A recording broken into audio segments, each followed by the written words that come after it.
Maksud apa? Dan menunaikan engkau akan sembahyang. Dan mengeluarkan engkau akan zakat. Kan? Nabi kata.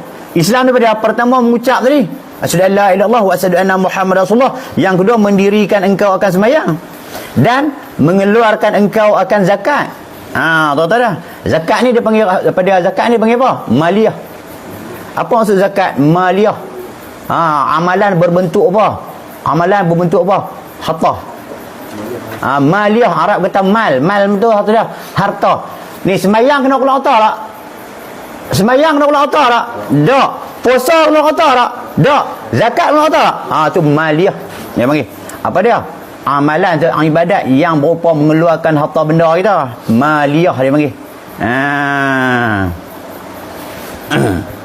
Kalau orang tanya kita, kalau kita boleh tanya orang, apa dia amalan yang sangkut dengan maliyah? Zakat.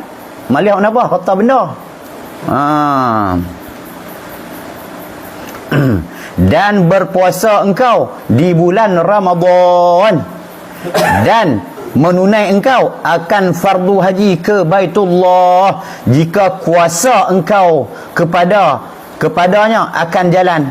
Jika kuasa engkau, jika engkau mampu kepadanya, kepada haji tu akan jalan. Apa maksudnya jikalau kuasa engkau? Ini kita takdir sikit.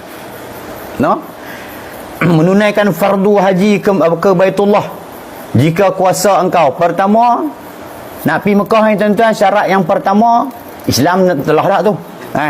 Apa dia? Selesai hutang kita. Selesai hutang kita dengan manusia.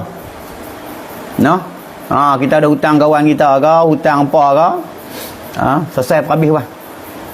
Dia ni hutang kawan tu dah 5,000 tak ya. Kat kawan tu 2,000, ni 3,000. Tapi nak pergi Mekah.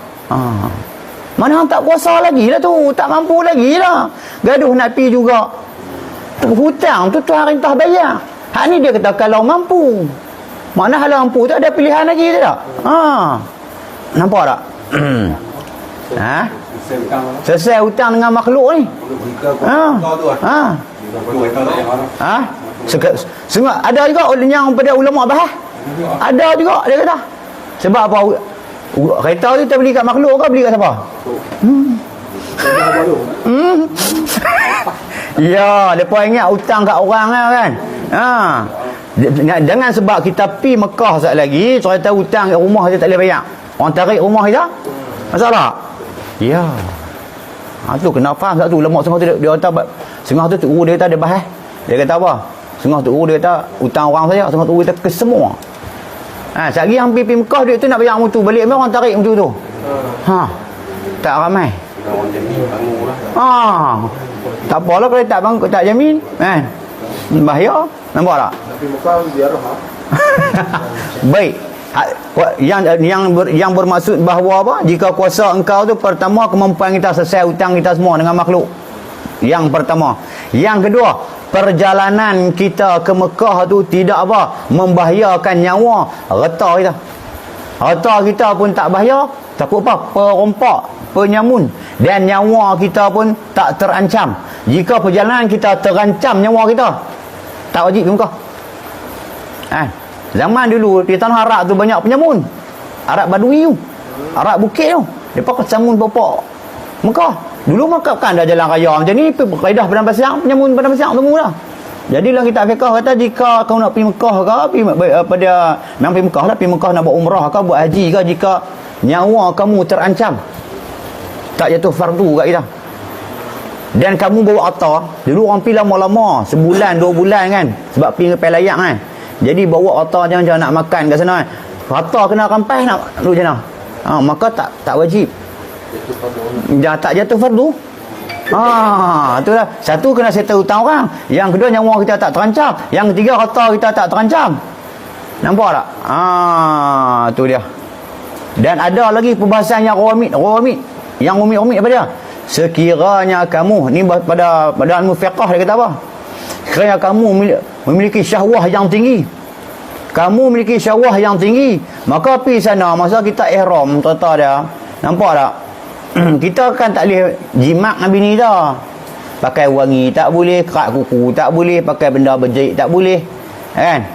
Jadi jimat tak boleh. Jadi kata Banyak tempat kat sengaja tu duduk cerita, duduk abang nangis tak duduk ada sebagai dalil dia.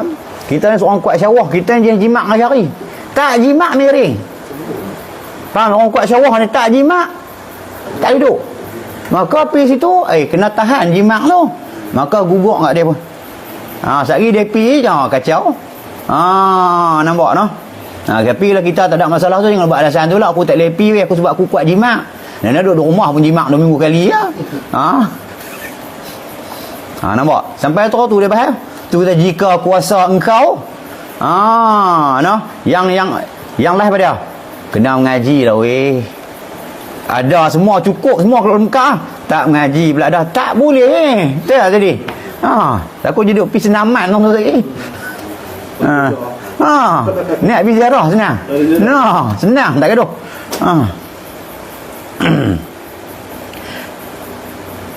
tak mana weh. Jika kuasa engkau kepada Mekah tu akan jalan kan. Berkata lelaki itu kan, benar engkau, apa dia yang masarak tadi, sadaqta, ayat Quran, ayat Arab ni, ayat masarak ni, sadaqta, apa benar perkataan kamu. Jadi lelaki itu berkata kat Rasulullah, benar perkataan kamu wahai Muhammad. Yang dikatakan Islam tu. Kemudian menanya lagi lelaki itu. Kemudian lelaki itu bertanya pula satu soalan lagi kepada Rasulullah, wahai Muhammad, beritahu akan daku daripada iman. Apa maksud dia? Beritahu akan daku apa makna iman. Kan. Sabdanya, maksud dia jawab Rasulullah bersabda bahawa iman itu, sabdanya Rasulullah bahawa iman itu, pertamanya bahawa percaya engkau akan Allah Ta'ala. Apa dia iman tu? Bahawa percaya engkau akan Allah Ta'ala dan akan malaikat. Maksudnya apa? Baca sini ibarat dia.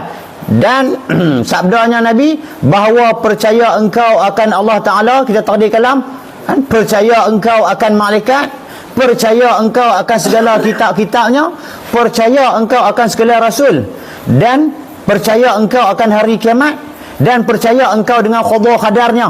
Tu baca tu. Itulah rukun iman tu. Yang kita disusun kiamat kena hadis ni. Berkata lelaki itu, sadaqta, benar engkau wahai Muhammad. Kan.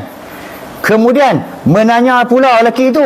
Kemudian lelaki itu bertanya pula satu soalan lagi kat Rasulullah. Soalan yang ketiga ni, beritahu akan daku wahai Muhammad daripada ihsan. Maksud dia beritahu aku wahai Muhammad apa makna ihsan. Kan kita sebut ihsan pada ihsan. Ihsan apa? Tasawuf kita ngaji kan. Sabda Nabi Muhammad SAW bahawa ihsan itu bahawa engkau mengerjakan ibadat akan Allah Ta'ala itu seolah-olah engkau melihat akan zatnya. Kita buat ibadat ni, kita nampak ada Allah Ta'ala? Tak nampak kan? Allah Ta'ala mukhalafah kan? Tahu dah? Kita tak nampak. Cuma kita apa? Kita buat ibadat seolah-olah engkau melihat, seolah-olah saja kita cuba takdir kan? Allah sedang tengok kita kan? Kita sedang tengok Allah, tapi tengok dengan makna apa? Maknawi. Ingat nah ayat hadis tak boleh macam ni, bahawa engkau mengerjakan ibadat akan Allah Ta'ala itu seolah-olah engkau melihat akan Allah. Kenapa? Engkau melihat akan zat Allah Ta'ala, bukan dengan makna apa? Mazhar. Tak. Melihat di situ bukan makna mazhar. Melihat tu dengan makna apa? Mukhalafah, tanpa kaifiat. Tulis tu.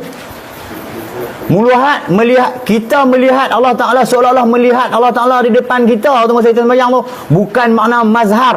Dia makna apa? Nampak? Mukhalafah, tanpa kaifiat. Dia begitu. Melihat dengan mukhalafah. Melihat tu macam apa? Dengan mukhalafah. Kan, tanpa kaifiat, bukan dengan mazhar. Melihat tu ya. Melihat dengan mukhalafah. Melihat Allah Ta'ala